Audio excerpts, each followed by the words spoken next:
Setelah menerapkan sistem denda maksimal untuk menerobos busway, pemerintah Provinsi DKI Jakarta akan memberlakukan sanksi bagi pengemudi angkot nakal.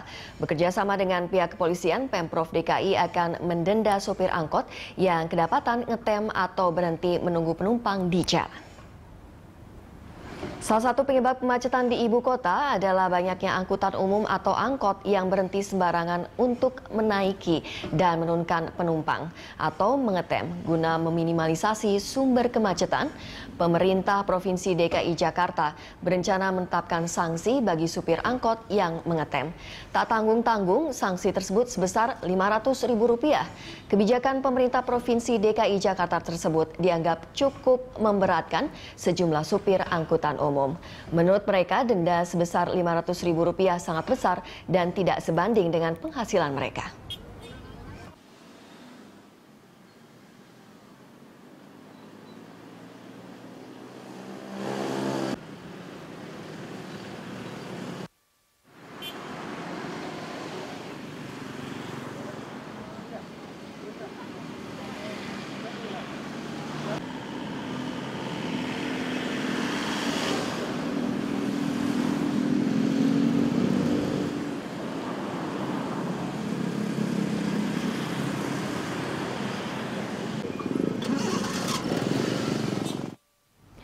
Ya.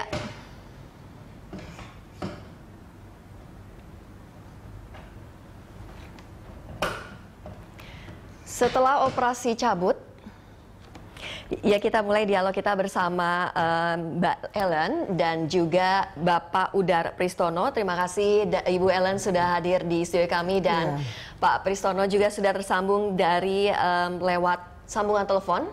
Selamat siang Pak Udar Pristono. Selamat siang. Selamat siang, Bu Ellen. Selamat siang, Pak. Iya, selamat siang. Pak Pristono, kita langsung ke Pak Pristono dulu ya. Baik. Pak Pristono, apa motivasi pemberlakuan denda Rp500.000 ini? Apakah sanksi cabut pentil dan denda Rp50.000 tidak signifikan untuk membuat para supir angkut ini disiplin? Begitu, Pak Pristono? Ya, jadi belajar dari pengalaman dengan operasi sterilisasi lajur busway. Halo? Ya. Terdengar? Ya, dengan operasi sterilisasi lajur busway dengan denda tinggi ini efektif dan efisien. Ya, oleh sebab itu kami bersama-sama dengan kepolisian ini ingin melanjutkan ke 4 hal. Pertama, sterilisasi lajur busway. Kedua, arus lalu lintas kontraflow. 3, pelanggaran parkir dan kendaraan yang ngetem. Nah, kendaraan yang ngetem ini juga kami sudah menerapkan tilang. Ya, dengan kepolisian ini diberikan tanda-tanda untuk denda maksimal.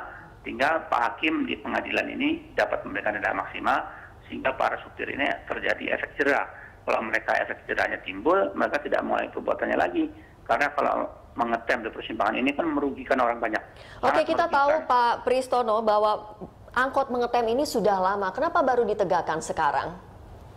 Kami sudah menegakkan dengan berbagai cara, ya, dengan mengusir, menggebah, menilang, tetapi dengan tilang yang hanya Rp50.000 sampai Rp100.000 itu mereka bisa menebusnya, mereka melanggar lagi. Nah, di situ indikasi bahwa denda itu masih dianggap rendah. Nah, oleh sebab itu kami menginginkan suatu peningkatan daripada denda ini supaya terjadi efek jera. Oleh sebab itu ini sudah dimungkinkan karena di Undang-Undang 22 tahun 2009 tentang lalu lintas angkutan jalan, pelanggaran rambu lalu lintas itu bisa dikenakan denda Rp500.000. Tinggal kami mohon kepada Pak Hakim ini yang nanti mengadili mereka diberikan denda yang tinggi, begitu, denda maksimal. Baik, menurut Ibu Ellen sendiri bagaimana ini tanggapannya terkait denda Rp500.000? Baik, ini kan sebenarnya Pemda DKI ingin menegakkan hukum sebenarnya ya. Tapi dasar hukumnya yang mana? Itu kan persoalannya.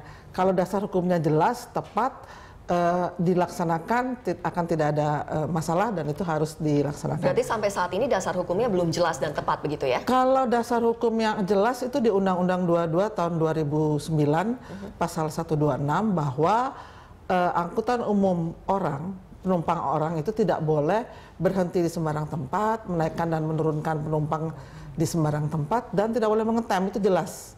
Nah, kalau melanggar itu maka ada pasal ketentuan pidananya.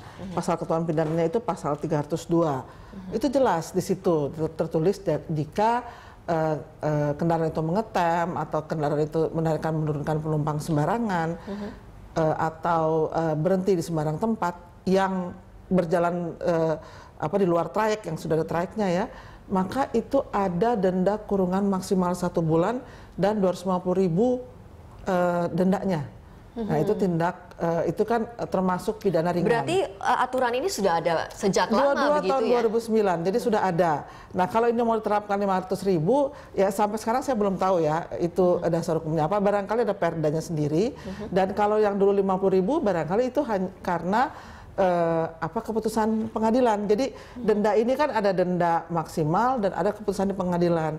Jadi bukan saja hanya polisi maupun dinas perhubungan, tapi ada kejaksaan dan hakim yang akan memutuskan gitu. Sehingga kalau kita ingin menegakkan ini dan menjadikan itu efek jera dan juga ingin supaya ini bisa tercapai keinginannya supaya mereka tidak berhenti di sembarang tempat, tidak mengetem dan tidak menurunkan penumpang di sembarang tempat, maka itu harus ditegakkan. Jadi saya sepakat sekali dengan ini. Jadi karena ada banyak hal yang akan menguntungkan jika ini dilaksanakan.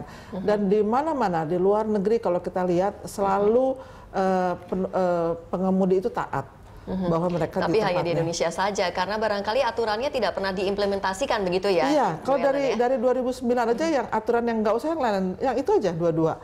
Baik. Kok baru tadi pertanyaannya benar sekali, kok baru sekarang diterapkan? Baik. Sejumlah supir angkutan umum menolak denda maksimal Rp500.000 bagi supir angkot yang mengetem. Menurut mereka, pemberlakuan denda akan mengurangi pendapatan mereka. Sulit Pak, sulit karena memang penumpang misalnya di mall ya Pak, itu pasti penumpang itu nunggunya di depan mall. Jadi tidak ada, misalnya diadakan harus berhenti di anu, itu memang kami juga kembali ke masalah penumpang. Penumpang selalu nyetop kendaraan itu di luar apa yang sudah ditentukan itu Pak. Artinya denda tersebut juga cukup memberatkan Pak ya? Bukan memberatkan lagi, mati kita dah Pak. Mati kita memang tapi untuk disiplin oke ya Pak, tapi kayaknya untuk angkot itu sulit diterapkan hal itu. Oh, nggak setuju lah. Ya, nggak setuju misalnya sekarang cari bikin sulit sih. Artinya cukup memberatkan tuh Pak ya? Memberatkan. Ya kalau kita setuju aja. Yang penting kan peraturan itu kan berjalan. Artinya dengan denda 500.000 sendiri Pak bagi sopir angkot seperti apa? Kalau denda segitu memang keberatan. Cuman kalau memang kita salah ya mau diapain kan? Ya, terima kasih Anda masih bersama kami dan kita lanjutkan dialog kita bersama Ibu Ellen dan Pak Pris. Pak Pris, tadi sudah ada liputan bahwa banyak sekali supir angkot yang tidak setuju dengan denda Rp500.000 ini. Tanggapan Anda bagaimana? Ya, kalau kita menanyakan kepada pelanggar ya pasti nggak mau dia ya. Tapi yang jelas kita berpegang pada hukum saja. Barang siapa yang melanggar hukum ya harus menerima hukuman. Sanksi, nah itu yang kita terapkan. Apakah karena ini sudah jadi budaya mengetem, makanya mereka tidak setuju dengan denda Rp500.000 ini, Pak Pris? Harusnya nanti berapapun besarnya 500 atau 250 atau 1 juta itu kita lihat situasional. Kadang-kadang mereka menyupir itu tanpa SIM, tanpa STNK, itu berlapis-lapis tuh pasalnya, bisa 1 juta bahkan itu. Kan melanggar satu pasal itu kan ada dendanya. Pasal kedua denda lagi, ketiga denda lagi. Nah itu, kalau mereka diterapkan ini, efek jerahnya akan timbul, nggak mengulangi perbuatannya lagi. Tapi kalau misalnya dendanya hanya 50.000, mereka akan mengulangi perbuatannya lagi. Begitu ya Pak Pris. Pak Pris, tadi juga Ibu Ellen mengatakan bahwa sebenarnya apa dasar hukumnya denda menjadi Rp500.000? Karena sesuai undang-undang sebenarnya denda itu Rp250.000. Ya, di pasal 287, ya pasal 287 pelanggaran rambu lalu lintas itu kan juga sama. Misalnya di situ ada dilarang P, dilarang S, mereka melanggar, ya dia juga kena pasal itu kan. Walaupun itu pribadi atau angkutan umum, kena pasal yang Rp500.000 melanggar rambu lalu lintas seperti itu bisa kita kenakan juga. Nah, tapi ingat, kadang-kadang ada surat-surat yang tidak dibawa, SIM tidak dibawa, itu juga kena pasal lagi. Jadi artinya saya kira nanti keputusan denda itu kan berapa besarnya ada di Pak Hakim. Nah, kami sudah berkoordinasi dengan Pak Hakim dan kepolisian sekarang pun nanti akan memberikan tanda-tanda ditilang ya tentang denda ini. Jadi akan ditulis denda maksimal sesuai dengan aturan yang berlaku. Gitu. Begitu, baik. Ibu Ellen sendiri bagaimana tanggapannya? Ya, saya sih sebenarnya setuju. Ini kan adalah penegakan hukum. Ya, jadi kalau tadi ada pasal-pasal lain itu lain lagi. Tapi bahwa pasal mengetem itu ada sendiri. Bahwa pasal mengetem itu 250.000 dan itu harus diterapkan menurut saya. Dan harus ada koordinasi, integrasi dengan pengadilan. Oke, jadi sebenarnya Ibu Ellen setuju dengan adanya sanksi ini, tapi kenapa harus Rp500.000 begitu kan pertanyaannya? Dan apa dasar hukumnya? Kalau dia melanggar yang lain lagi, tapi kalau untuk mengetem itu memang ada pasalnya sendiri. Kemudian bahwa ini harus diterapkan, iya, karena kalau tidak kita akan melihat bahwa ibu kota ini banyak pelanggaran yang didiamkan. Sudah terlalu lama. Kalau tadi bilang budaya, sayang ya, budaya itu kan harusnya hal yang positif ya. Ini malah jadi yang negatif yang negatif ini budaya. Sebaiknya memang cepat-cepat diterapkan untuk semua aturan, menerapkan atau penegakan hukumnya. Karena dengan penegakan hukum itu banyak hal yang kita bisa lihat secara positif. Oke, kita lihat tadi kan ini sanksi hanya bagi pada pengemudi angkotnya atau yang memiliki angkot saja. Bagaimana dengan penumpangnya yang selalu tidak memberhentikan di tempat yang salah? Ya, jadi sebenarnya di dalam aturan tidak ada kalau memberhentikan tidak ada hukumannya. Tetapi si pengemudi angkutan umum itu harusnya tidak kalau dia sudah setiap hari, setiap saat tidak menaikkan di situ, karena bukan hanya mengetem, menaikkan dan menurunkan penumpang pun itu adalah salah. Nah, oleh karena itu jangan menaikkan dan menurunkan. Walaupun ada penumpang, kalau selalu tidak dan dia selalu taat untuk hanya berhenti di depan halte, kalau depan halte kan boleh dia berhenti, ya asal jangan mengetem ya. Dia boleh menaikkan menurunkan penumpang. Nah itu kan penumpang mau nggak mau akan ke situ. Yang pertama, karena penumpang tuh ingin dekat selalu. Jadi memang kepada masyarakat tentu kita harus mendorong mereka untuk datang ke halte dengan tidak ada sama sekali angkutan umum yang turun. Atau mungkin harus diberi sanksi juga kepada penumpang? Ya, tapi belum ada nih ininya. Tapi kalau penumpang itu adalah fasilitas yang diberikan. Apakah adalah fasilitas pejalan kaki ke sana? Gitu. Jadi kalau memang itu dekat mall, mall itu juga harusnya memberikan fasilitas, misalnya dikasih koridor yang tertutup atapnya supaya mereka berjalan ke, dan mereka merasa nyaman juga untuk menunggu angkot di situ, begitu ya Ibu Ellen? Karena gini, karena mengapa angkutan umum itu menjadi sangat tidak populer lagi? Orang lebih baik naik mobil pribadi, naik motor. Karena seperti itu, kalau mengetem, bayangkan kita sudah naik di situ, dia mengetem berhenti lama, kan menyebalkan sekali, jadi tidak bisa diandalkan. Baik. Itu juga salah satu mengapa orang peminat angkutan umum itu turun. Jadi memang itu harus diterapkan. Baik. Gitu. Kita ke Pak Pris lagi. Pak Pris, bagaimana teknis pelaksanaannya ini? Apakah mereka harus bayar di tempat atau ada prosedur tertentu nantinya? Ya tentunya tilangnya adalah tilang biasa ya. Hanya memang oleh kepolisian itu diberikan tanda-tanda denda maksimal. Jadi ya mereka tetap ke pengadilan. Teknisnya seperti itu. Jadi sebetulnya ini hal lama yang sudah terjadi, cuma pada waktu yang lalu itu diberikan dendanya sangat rendah. Ya kami memohon ini dibalik, dendanya diberikan maksimal supaya tidak mengulangi perbuatannya lagi. Sebetulnya simpelnya kan begitu. Siapa sih yang tidak ingin tertib ya? Nah di samping ini kita juga memberi pembelajaran ini kepada para operator. Operator ini sekarang kan masa bodoh, supir tembak atau kendaraan tidak layak jalan tidak mau tahu karena mereka tidak punya pool. Nah oleh sebab itu dengan cara demikian ini akan terbongkar seluruhnya. Siapa yang tidak profesional, ya ini akan tersingkir dengan sendirinya. Oleh sebab itu Pemprov DKI kan sekarang sedang memperbanyak angkutan umum massal. 310 bis Transjakarta dan juga 346 bis kota terintegrasi busway sebentar lagi beroperasi. Ini bukan rencana tetapi sudah implementasi. Jadi mulai awal Januari sampai dengan akhir Januari bis-bis itu sudah mulai beroperasi. Bahkan Pak Gub sendiri, Pak Gubernur menambah 1.000 bus Transjakarta dan 3.000 bus BKTB, bus kota terintegrasi busway itu tahun depan sudah dalam persiapan. Artinya tahun 2014 ini adalah tahun membangun angkutan umum. Oleh sebab itu tadi yang membuat macet-macet dan sebagainya kecil-kecil ini, ya kita beri pembelajaran supaya mereka patuh pada aturan gitu. Oke, jadi ini akan dilaksanakan kapan Pak Pris? Ini sudah dilaksanakan. Bahkan saya sudah koordinasi dengan Dirlantas Polda Metro Jaya juga, ini sudah dilaksanakan, diberikan tanda. Apakah sudah disosialisasikan kepada supir-supir angkot? Karena tadi masih banyak yang tidak setuju. apanya yang tidak setuju. Kalau mereka melanggar, tetap saja mereka harus mendapatkan hukuman. Itu aja.